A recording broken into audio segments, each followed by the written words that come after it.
The galaxy was calm. For 3,000 years, there had been no war, no battles, no destroyed planets. All the alien species lived under the Galactic Peace Treaty. Trade was good. Borders were respected.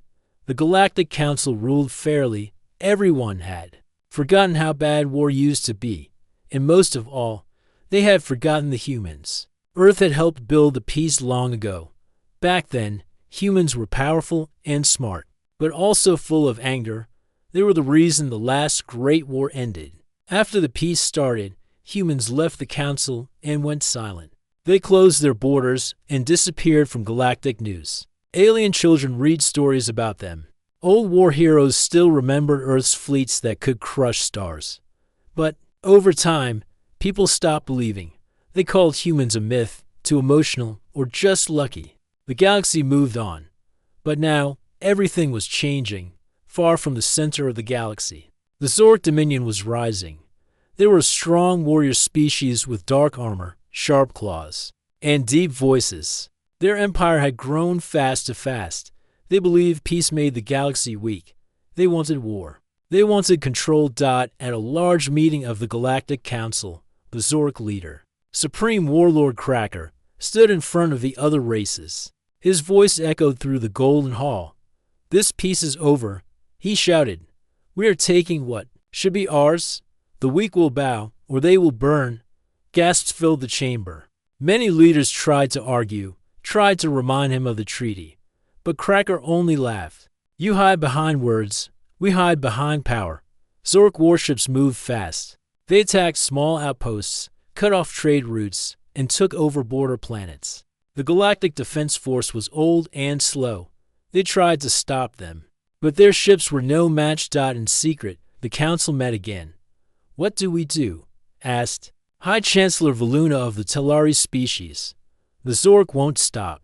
We must ask Earth," said an old reptilian ambassador. His voice trembled. "The humans can end this." There was silence. The name Earth had not been spoken in centuries. "Do they even exist anymore?" asked a young alien. "They exist," the ambassador replied. "And if they come, the war will not last long." So the council sent a message. It traveled through long-distance relays, past asteroid belts, and reached the edge of human space. No one knew if anyone would answer. Days passed, then a signal came back. One simple message, spoken in the human language. "Let them try." The council stared at the message. Some felt hope. Some felt fear. What did that mean? Meanwhile, in Zorak territory, Cracker prepared his biggest attack. He had heard about humans. He called them a joke. "They are soft, hiding for thousands of years. I will crush them myself." He sent his best fleet, 50 warships, toward human space. Cameras rolled. News spread across the galaxy. Everyone watched, waiting for something big. When the Zork fleet reached the border of Earth's region, they sent a message. "This is Supreme Warlord Cracker of the Zork Dominion. We declare war on Earth. Face us or surrender." They waited. Minute passed, then another. Finally, a message came. It was not a threat, not a scream, not even serious. It was laughter. Real human laughter. Calm, cold, confident. Then the message ended. The Zork commander looked confused. Was that a joke? On every planet, people were talking. Why are humans laughing? Don't they care? Are they crazy? Some old historians knew the answer. "They are not laughing because they are weak," one said. "They are laughing because they know what comes next. In deep space, far from any telescope, something began to move. A shape, hidden behind Saturn's rings, started to glow. A giant object beneath Earth's oceans rose slowly. On the far side of the moon, metal shifted. Systems powered on. Old A's spoke to each other again after thousands of years. But no one saw this yet. The galaxy only knew one thing. Humans had laughed. And that meant something very big was coming. The galaxy was still trying to understand the human response. Laughter. Just laughter. No war warning. No fleet movement. Just calm, confident human laughter. The Zork Dominion thought it was a mistake. Supreme Warlord Cracker grew angry. "Do they mock us?" he roared. then let them watch their stars burn. He ordered more warships toward human territory. This time, not to threaten, this time to attack. But not everyone was cheering for war. On a quiet planet called Zerinth, deep in a peaceful zone, an old alien named Thornvell sat in his dusty home. He was once a warrior, a survivor of the human conflict war 3,000 years ago. Now, he was forgotten, just an old man with old memories. When he saw the news, he trembled. Fools, he whispered, they don't remember. His young granddaughter, Nira, sat beside him. Grandfather, she said softly, what's wrong? Thorn looked at her with tired eyes. They've woken the storm. He stood up slowly and opened an old storage box. Inside were artifacts, pictures, reports, medals, and a single photograph of a massive black warship with a human symbol glowing red. This ship destroyed an entire fleet by itself, he said. No one believed it, but I was there. Nira looked shocked, but the humans signed the treaty. They became peaceful, right? Thorn shook his head. They didn't become peaceful. They gave the galaxy a chance to grow. But they never forgot war. They never stopped building. They just did everything across the galaxy. Other old warriors began speaking up. On desert worlds, frozen moons, and orbiting stations. They all had the same story. Humans were terrifying in battle. Fast, smart, merciless if pushed. But the younger leaders didn't believe. They are ancient tales, said Zork High Commander. Vesk, the humans are only one species. We are many, still. There were signs. One Zork scout ship entered the edge of human space. It sent one message, crossing border now. Then silence. No explosion. No scream. Just nothing. The ship vanished. Cracker laughed again. They fear us. They hide. But the Galactic Council was not laughing. Ambassador Luro of the Yellari. People called a private meeting. We must stop the Zork. If Earth decides to fight, it won't be a war. It will be a lesson. Many council members were scared. Some agreed. Others were unsure. A young alien diplomat asked, what if the humans help us? A soft voice answered from the shadows. They don't help for free. It was Council Elder Yurin, one of the oldest living aliens. He once spoke to a human general long ago. His face was pale. They help only when peace is broken. But when they rise like storms. They don't take half measures. They end things. Back in human space, no answers came. But sensors picked up strange readings. A gas giant. Moon showed signs of movement underground. Long-forgotten satellites turned on again. A strange shadow passed across a star system, camera too large to be a ship, but too fast to be a station. On Earth, everything looked quiet from space. But below the oceans, machines were waking. AI minds, once asleep for millennia, began checking systems. Main cannon array, active. Dreadnought engines, warmed. Defense swarm, ready. Command code accepted. DEFCON solar level. In a small spaceport on Mars, a single fighter lifted into the sky. It was old, but its engines were perfect. A human pilot inside smiled. Finally, he whispered. They remembered us. The Zork were still moving forward. They sent another fleet, this one with 120 ships. They planned to attack an old human listening station near the edge of the Terran zone. As they approached, one small beacon activated. It spoke in an old Earth language, translated for all races. This is Terran Defense Grid. You are now entering restricted space. Turn back or be eliminated. Cracker ignored the warning. Fire on the station. But before the first blast left their cannons, something happened. From behind a moon, a single human ship appeared. It was huge, black, smooth, silent, no lights, no sound. Only one name glowed across its side, HSS Judgment, the alien. Sensors screamed, impossible size and known metal, no energy readings, but it's moving. The human ship didn't fire. Not at first. Instead, it opened its communication line. A calm female voice spoke. We warn you, now learn. Then, with one shot, just one, the entire lead Zork battleship vanished. Not exploded, not burned, just gone. The rest of the fleet tried to escape. They couldn't. The human ship didn't chase them. It just moved once and the rest of the Zork ships lost control. Weapons failed. Engines stopped. Lights died. Cracker watched his mighty fleet turn to floating debris in seconds, all from one ship. Across the galaxy, people watched in silence. The humans hadn't attacked. They had just answered. The galaxy was shocked. The Zork fleet was gone, destroyed by one human ship. Not a whole armada. Not hundreds of soldiers.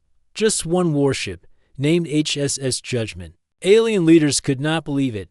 The Zork had sent their best, strong ships, powerful weapons. But it did not matter. The human ship did not even take damage. It ended the battle in seconds. On the Zork capital world, panic spread. The generals were silent. Soldiers whispered about the ship that moved without sound and struck without warning. Even Supreme Warlord Cracker grew quiet. He stood in front of his war table, staring at the image of the human ship. "This cannot be real," he muttered. "It is not possible." His science officer spoke carefully. "My lord, the energy readings show something we do not understand. That ship used a weapon we've never seen. Our shields were useless." Cracker slammed his fist down. "Build more ships. We will crush them." But deep inside, even he started to worry. Far away, on Earth, the true power of humanity was beginning to rise. They had waited for this moment, watched the galaxy for centuries. The peace had lasted 3,000 years, but humans had not become soft. They had not forgotten war. They had prepared for it. Under the oceans, giant machines woke. Massive towers rose from deep trenches. Satellites in orbit lit up. They connected to an old network, Project Guardian, a global defense system created long ago, now fully online. On the moon, hidden bases opened. Soldiers in silver armor stepped out. They were not clones or robots. They were human, strong, calm, trained in silence for generations. In the asteroid belt, long-range cannons activated. Quiet planets like Titan and Europa revealed secret facilities. Drones flew out like a swarm of stars. The Terran High Command, the secret leaders of Earth's military, gathered in a hidden chamber beneath the North Pole. One voice spoke. It was Commander Evelyn, the leader of the Earth Defense Corps. "The peace is broken. The galaxy forgot who we are. But we remember. This is not revenge. This is a reminder." At the same time, alien news channels were busy. People across the stars asked the same questions. Where did the humans get such weapons? Why did they stay silent for 3,000 years? Are they going to conquer us next? Most were afraid. Some were hopeful. On a small desert world called Virulith, a group of young aliens gathered around an old screen. They watched the replay of the HSS Judgment destroying the Zork fleet. One alien boy asked, "Are they going to destroy everything?" An old merchant nearby smiled. "No, child. If they wanted to destroy us, they would have done it long ago. They are not angry. They are just awake." Meanwhile, Earth sent another message to the galaxy. It was short, just a voice, calm and strong. "This is Earth. We offer peace, but we will not tolerate threats. The war is not ours, but the galaxy must remember balance. Stand down or be stopped." The Galactic Council quickly responded. Many alien leaders now begged Earth to help them. Some apologized for past mistakes. Some offered alliances. Ambassador Luro of the Yillari was the first to speak with the humans directly. A video call was opened. The screen showed a human commander with silver eyes and a firm voice. "Why now?" Luro asked. "Why did you stay silent for so long?" The human commander answered, "Because you had peace, and we respected that. But now, someone wants to bring fire again, so we must become the fire." In space, more human ships began to appear. But these were not like normal ships. They were huge, dark, silent. Each one had a name carved into its side. HSS Omen, HSS Vengeance, HSS Legacy, HSS Echo of Earth. They did not attack. They just waited, watching, patrolling. Zork scouts who tried to approach were disabled, not killed. Their ships were caught in energy nets. Their weapons melted. The humans were not hunting. They were guarding. They had returned not to rule but to protect the peace that others had broken. On a broadcast across the galaxy, a Zork warrior was seen shouting, "They're just humans. We are not afraid." But even as he spoke, his claws shook because behind him, in the sky above his world, a human ship was already watching. It said nothing. It didn't need to. The galaxy now understood one truth. The humans had never gone soft. They had never disappeared. They were just sleeping giants. And now, the giants had woken up. The galaxy was no longer calm. The humans had awakened, and the galaxy began to tremble. The Zork Dominion was losing ground fast. Every fleet they sent faced strange attacks. Not wild battles, but precise strikes. Human ships moved like shadows, silent and deadly. They disabled enemy weapons, stopped engines, and took control of ships without destroying them. Alien worlds watched in fear and awe. The Galactic Council held emergency meetings every day. The great halls were filled with worried voices. High Chancellor Valuna spoke with a heavy heart. The humans are not just back. They are teaching us a lesson. Other leaders agreed. The Zork fell too fast, said Ambassador Luro. Human tactics are unlike anything we have seen. On the Zork capital world, panic grew. Supreme Warlord Cracker paced in his throne room. "This cannot be," he shouted. "We have the largest fleet, the strongest warriors. Why did they defeat us so easily?" His generals looked grim. One of them, Commander Visk, said quietly, "Because we fight like animals. They fight like machines." Cracker gritted his teeth. "We will not lose our empire. Prepare the defense lines. No mercy." But even the strongest defenses were falling. Human warships appeared without warning near the capital's orbit. They did not fire immediately. Instead, a message came over all channels. A calm human voice spoke clearly. "Zork Dominion, your war is over. We do not seek to destroy you, only to stop your violence. Surrender now and avoid further damage." Cracker's face twisted with rage. "Never," he snarled. "We will fight to the last star." Meanwhile, on the battlefields of space, humans moved with skill and control. Human fleets worked like one mind. Each ship knew what others were doing. They used tactics that confused and trapped the enemy. Zork ships could not escape the human nets fields of energy that stopped engines and weapons. The humans boarded enemy ships silently. No fighting, no killing. They took control and turned the ships into their own fleets. The other alien races watched closely. Many whispered, "We must learn from the humans." On a quiet moon, the Terran commander Evelyn stood on the bridge of the HSS Legacy. She looked at the stars with calm eyes. "This is not about revenge," she said softly to her crew. "It is about peace. The galaxy must remember." Her first officer nodded. "We are close to the Zork capital." "What now, Commander?" Ava smiled. "We show them what peace means." Back on the Zork homeworld, the sky darkened as a huge human dreadnought appeared in orbit. It was the largest ship anyone had ever seen. Its black hull shone in the sunlight. Red lights glowed along its sides. The ship's name was carved clearly. HSS Requiem. Zork warriors looked up in fear. The human ship did not attack. Instead, it sent a final message. "Zork Dominion, your empire has fallen. Your war ends. Today, we offer peace, but we will not tolerate more violence." Suddenly, the dreadnought launched a massive wave of energy, not to destroy, but to disable Zork weapons. Engines and shields all stopped. Their fleet drifted helpless. In the silence that followed, the Galactic Council received a new message from Earth. War was your choice, but peace is ours to give. Remember this day. The galaxy is ours to protect, not to conquer. The message was simple but clear. The galaxy would never be the same. Many alien species began to rebuild. Zork survivors were taken to peace talks. Some leaders admitted the humans were right, across many planets. A new holiday was born, the Day of Laughter. It marked the moment humans laughed at the war threat, reminding everyone of their strength and will for peace. On Earth, humanity returned to its hidden worlds. The massive warships disappeared beneath the oceans. The secret armies went back to their quiet training. Commander Evelyn looked at the stars once more. "Peace is fragile, she said. But as long as humans watch, it will last. The galaxy had trembled under the might of humanity, but now it could breathe again. The Great War was over. The galaxy was quiet again.